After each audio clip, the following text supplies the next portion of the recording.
TH10 এর জন্য, TH11 এর জন্য, যদিও আমার কাছে TH10 এর কোনো অ্যাকাউন্ট নেই বর্তমান, তো TH9 থেকেই TH10 এর যে অ্যাটাক স্ট্র্যাটেজিগুলো হতে পারে সেগুলো আমি দেখিয়ে দেবো তোমাদেরকে।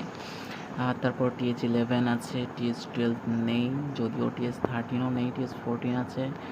সো এগুলো সব কিছুর তোমাদেরকে একটা একটা করে অ্যাটাক স্ট্র্যাটেজিগুলো আমি দেখিয়ে দেবো।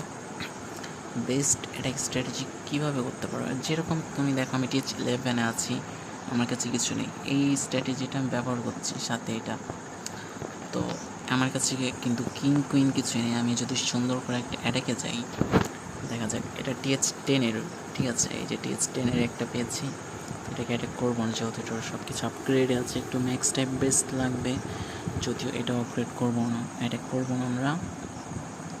দেখা গেছে TH11-এর, কিন্তু এটাও অ্যাটাক করবো না। ঠিক আছে, TH10-এর একটা ম্যাক্স বেস যেখানে আমরা অ্যাটাক করতে পারি। তো তোমাদেরকে দেখেন কীভাবে এটাকে 3 স্টার আনবে। প্রথমত আমাদেরকে এখান থেকে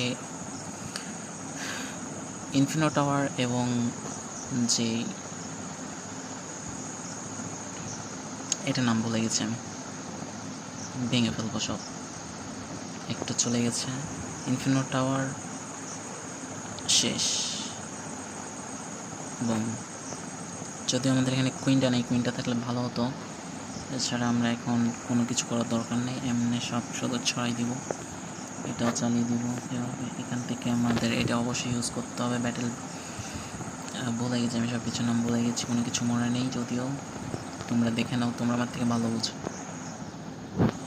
সো এখানে আসার পর একটু ভিতরে আসছি, এটার আশা করেছিলাম না, যদিও এখন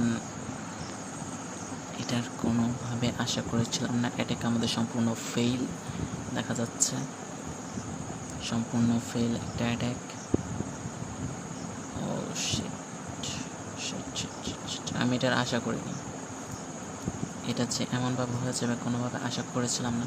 যদি আমাদের এখানে ট্রুপস অনেক কিছু বাকি আছে, তারপরেও এটা একটা সম্পূর্ণ ফেল অ্যাটাক হিসেবে ধরে নিচ্ছি,